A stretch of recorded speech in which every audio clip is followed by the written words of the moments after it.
Hello, everyone. My name is Cortisha Wood.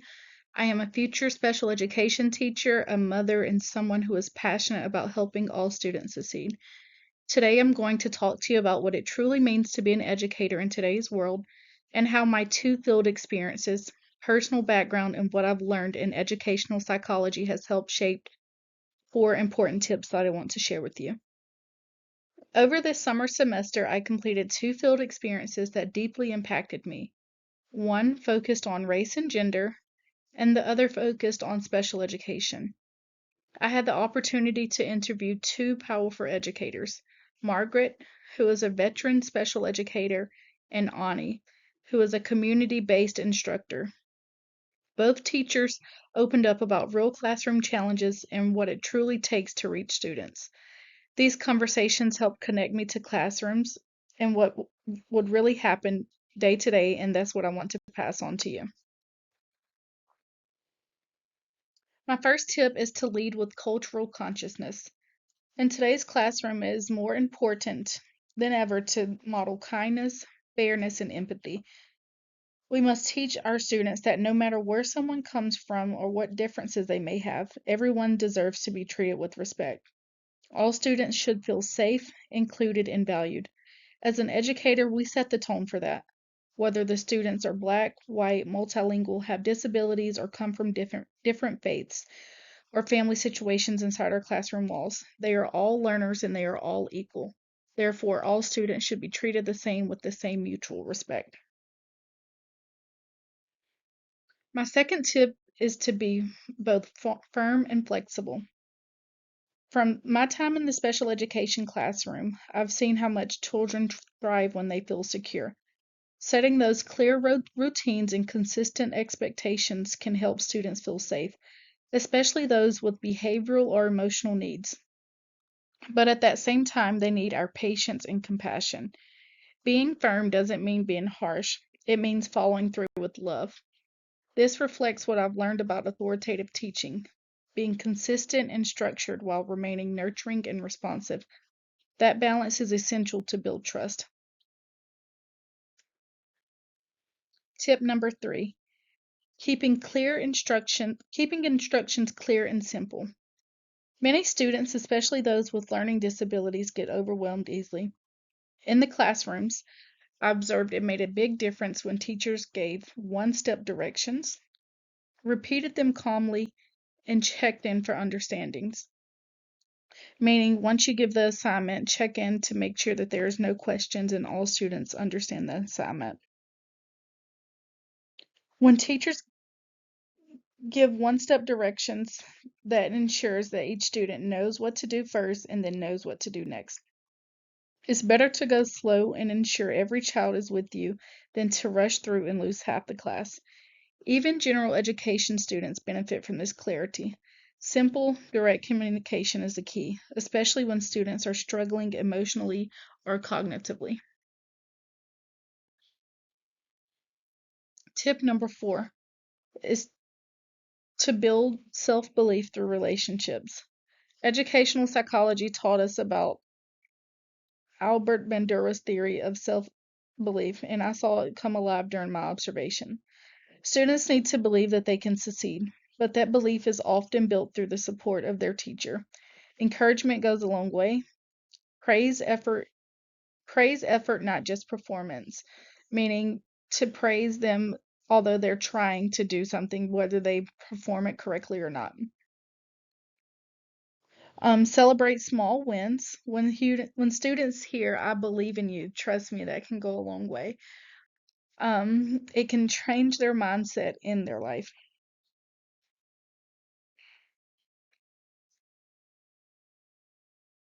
The teaching strategies for diverse learners.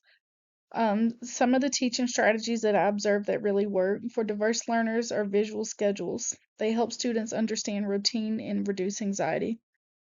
Social stories, social stories can prepare them for changes or challenges.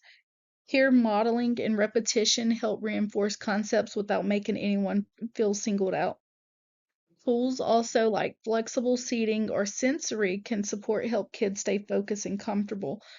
One thing that I did notice when doing my observations and my field experience was each teacher, they had a cool down area, and in that cool down area they did have sensory baskets that the students, when they presented their card that they needed a cool down moment, they would go to that area and just have those sensory um, items and fidget spinners or whatever that may include in that sensory bucket to help them cool down. And a lot of students did benefit from that. Um, Tools like flexible seating or sensory baskets can help support the kids to stay focused and comfortable. And don't underestimate the power of strong communication with families. I cannot iterate that I cannot communicate that enough, that communication with parents and families is important. When parents and teachers work together, students are more likely to thrive. Sorry. Um, okay, meaningful technology tools. Class Dojo for behaviors and communication. Most of the elementary and some middle schools use Class Dojo. You don't see much um, of those type apps once you get to a high school setting, but that is a good resourceful app when you get are in those smaller schools. Um, Class Dojo is a great tool for behavior tracking and staying connected with families. Every day, you can put how the student did. They can also earn points and rewards on the Class Dojo. So at the end of the week, the teacher can summarize that with the student and the family as well. Um, Index cards, also boom cards, are interactive and can be used independently by students for skill building. Flip allows students to record video reflections, and Flip is good for supporting students with their voice and building that confidence. And Read and Write is amazing for students who need reading or writing assistance. It gives them access to the curriculum without lowering the expectation. Looking back, what I've learned a lot, and beneficial.